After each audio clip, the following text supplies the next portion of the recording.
চলো। আসসালামু আলাইকুম, সবাই কেমন আছেন? এই আবহাওয়া এখন খুব ভয়াবহ চলতেছে, প্রচুর হাওয়া, খুব ভয়াবহ চলতেছে। আজকে ভূমিকম্প হবে। পরিস্থিতি অবস্থা ভালো নেই। এই যে দেখেন সবাই বসে রয়েছে, ঠান্ডা হাওয়া বাতাস বসে রয়েছে, আবহাওয়া ভালো না। এখন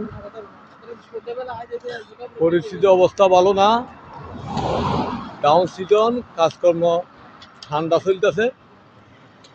এখন ইনশাল্লাহ দোয়া করি সবাই। এই যে দেখেন রোড ঘাট সব ফাঁকা, কোনো কিছু নাই।